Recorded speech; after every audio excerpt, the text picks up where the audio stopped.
Assalamualaikum warahmatullahi wabarakatuh. Perkenalkan, kami dari kelompok 8 akan mempresentasikan mengenai sistem sosial dan organisasi masyarakat. Sebelumnya, perkenalkan kami. Saya Nazla Raihana Najian Rikibani dengan nomor NIM belakang 390. Saya Fania Naira Eka Ramadina dengan NIM belakang 536. Saya Imel Sania dengan nomor NIM belakang 540. Saya Rika Riwa Saliha dengan NIM belakang 429.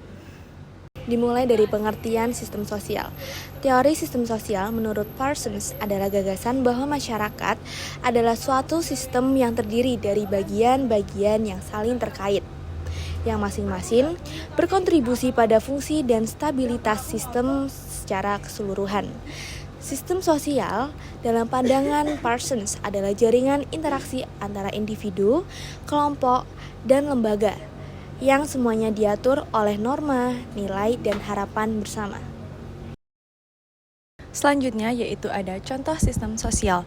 Contoh sistem sosial yang pertama yaitu ada sistem keluarga. Di sini peran dan ketergantungan sangat diperlukan karena dalam sebuah keluarga, ayah, ibu, dan anak memiliki peran masing-masing dan mereka saling bergantung untuk mencapai tujuan keluarga. Contohnya seperti anak meminta izin kepada orang tuanya sebelum pergi keluar kota. Sebuah tindakan yang menunjukkan adanya sistem norma dan aturan dalam keluarga.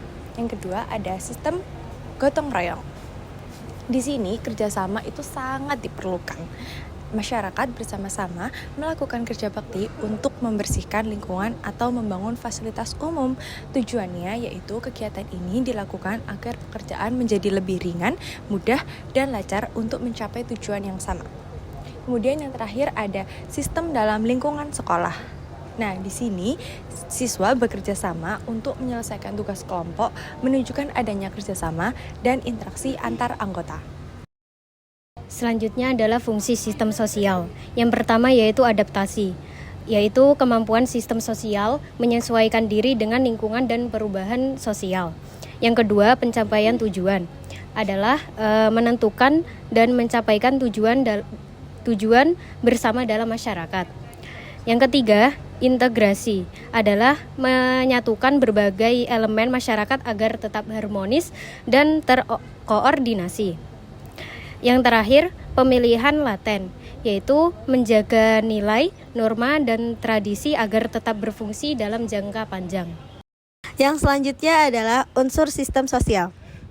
Yang pertama, keyakinan. Unsur keyakinan masyarakat terhadap sistem sosial berkaitan dengan nilai benar atau tidaknya sistem sosial berjalan.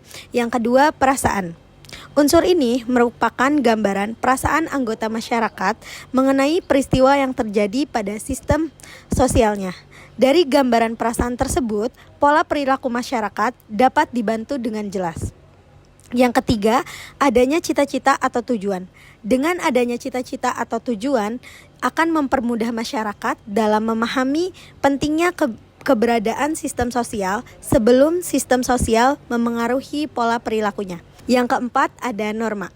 Unsur norma merupakan aturan atau tata tertib dalam masyarakat yang digunakan sebagai pedoman atau tingkah laku individu dan kelompok yang telah disepakati bersama. Norma ada untuk mencapai keteraturan sosial. Yang kelima ada peran dan status. Berpengaruh pada sistem sosial, peran berupa kontribusi yang dikeluarkan untuk masyarakat. Status berupa kedudukan atau posisi sosial yang dibebankan oleh masyarakat.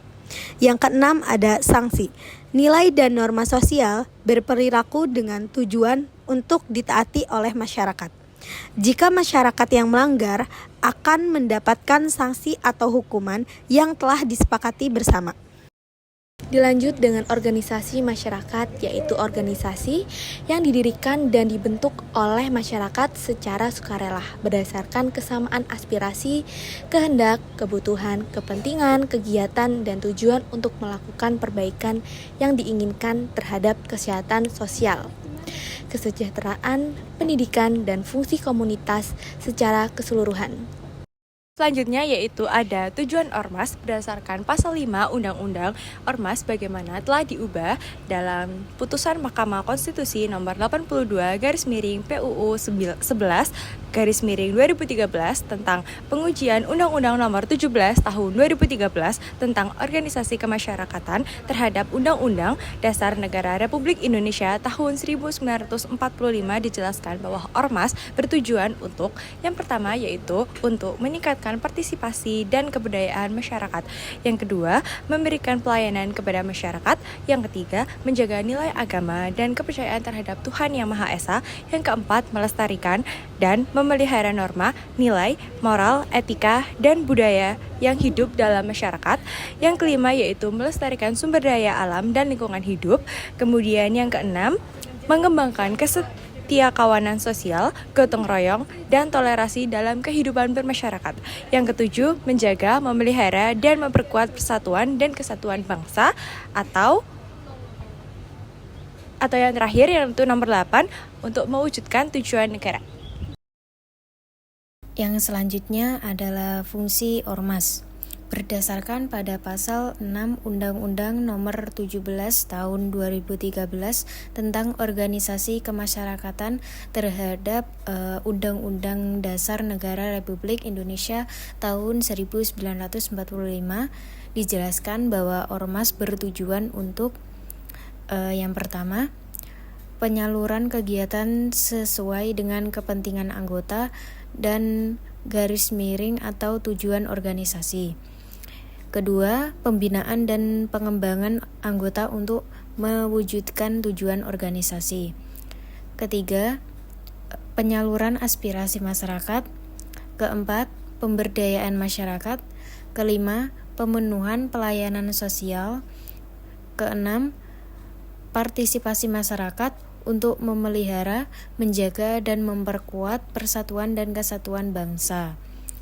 Untuk yang terakhir, pemeliharaan dan pelestarian norma, nilai, dan etika dalam kehidupan bermasyarakat, berbangsa, dan bernegara. Dilanjut dengan studi kasus, yaitu hukum adat dalam penyelesaian konflik tanah ulayat di masyarakat Minangkabau.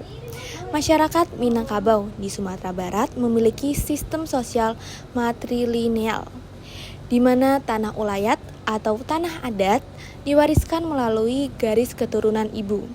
Tanah ulayat bukan milik perorangan, melainkan milik kaum atau keluarga besar yang dikelola oleh ninik mama atau pemimpin adat.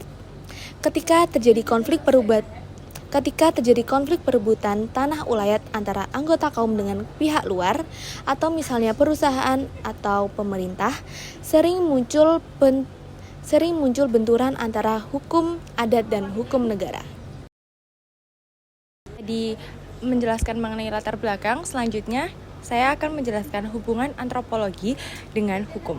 Antropologi mempelajari bagaimana sistem sosial Minangkabau menempatkan tanah ulayat sebagai identitas dan sumber kehidupan bersama.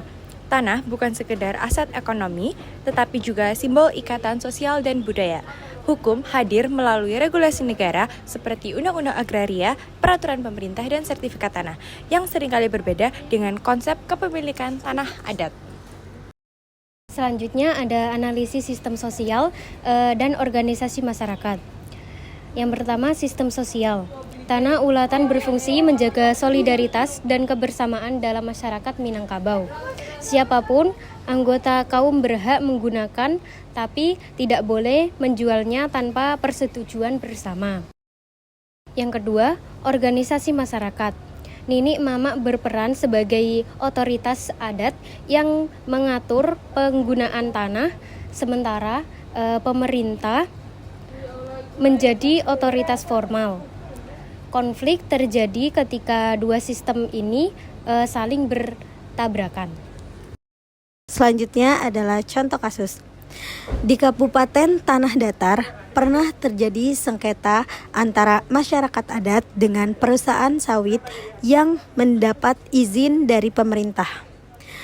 Bagi masyarakat, izin tersebut melanggar hak kolektif atas tanah ulayat. Penyelesaian akhirnya dilakukan dengan musyawarah adat yang melibatkan ninik mimiknya, pemerintah daerah, dan perwakilan perusahaan. Kesimpulannya, studi kasus ini menunjukkan bahwa antropologi membantu memahami nilai sosial budaya di balik aturan adat. Hukum negara perlu beradaptasi dengan sistem sosial agar tidak menimbulkan konflik. Integrasi antara hukum adat dan hukum positif penting untuk menjaga keharmonisan organisasi masyarakat. Sekian presentasi dari kelompok kami. Kurang lebihnya mohon maaf karena kesalahan datang dari diri kita sendiri, kesempurnaan hanya milik Allah. Wassalamualaikum warahmatullahi wabarakatuh.